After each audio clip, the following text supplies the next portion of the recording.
Today on Keep Classical Weird, it's another Build Your Library episode featuring the St. Paul's Suite by Gustav Holst. Stay tuned.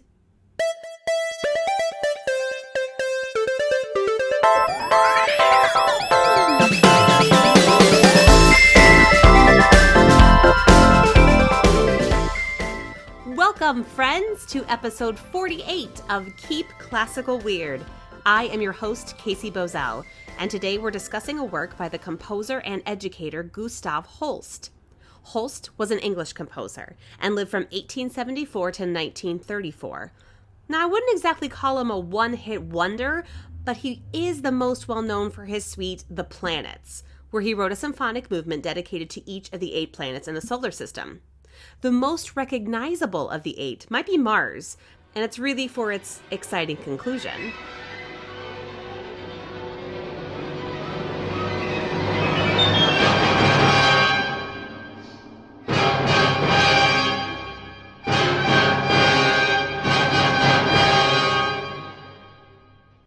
If that sounds familiar, it's because it was lifted almost exactly by John Williams for the opening of Star Wars. That guy stole from the best, I tell you, but that's another episode entirely. During his lifetime, Holst was unable to live off of money he made from compositions, so like many performing and composing musicians, he took up teaching. He was well regarded as an educator, and in 1905, he took a position at the St. Paul's School for Girls, running their string orchestra. In terms of works, he had a lot to draw from.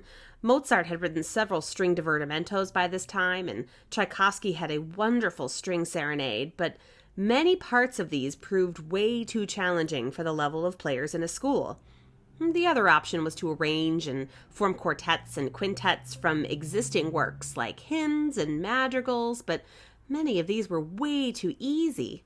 So Holst filled a need that is still benefiting string students to this day. When you're not finding what you need, you create it yourself.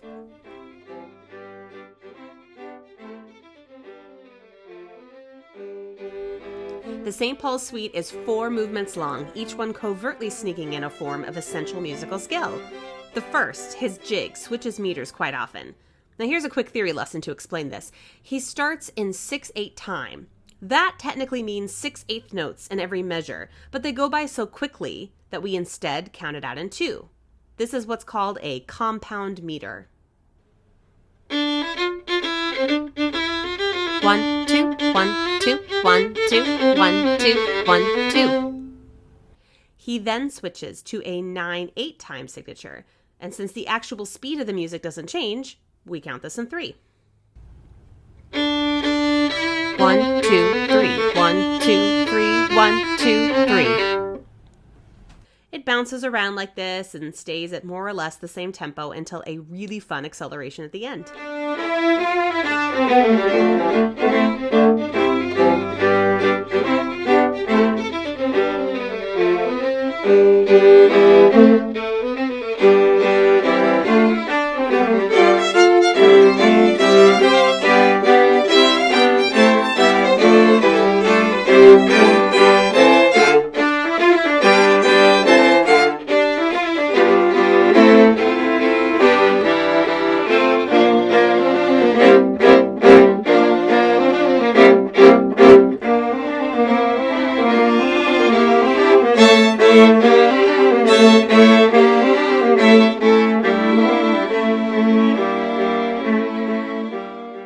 The second movement is titled ostinato. Now that's a term that means the same material repeated over and over again, with other things happening either on top of it or around it. Like think of the snare drum line in Bolero that we talked about way back in episode 6. The ostinato he's created this time is put almost exclusively on the shoulders of the second violinists.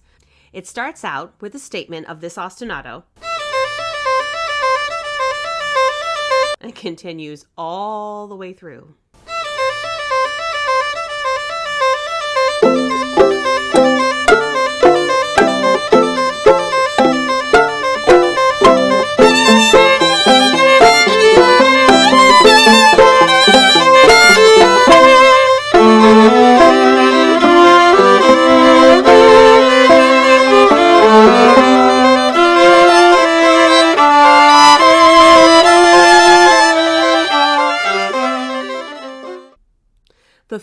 movement, intermezzo, serves as a reflection of the fast and slow dichotomy we've been served up so far. There's a slow, dirge-like beginning, followed by a vibrant dance, and they switch back and forth to keep you on your toes.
Finally, the finale is what we in modern times would call a mashup.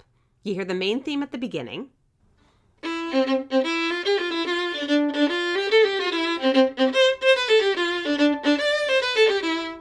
And it overlaps later with a version of Greensleeves.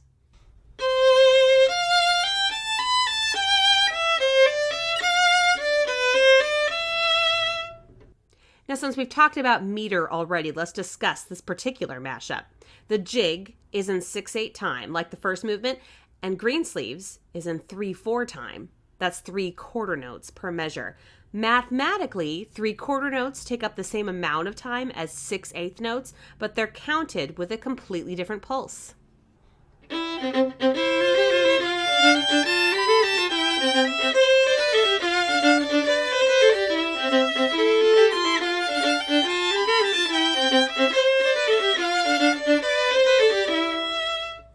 This leads to a clash of themes that still somehow works out in the end.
It's a piece not performed often for a couple reasons.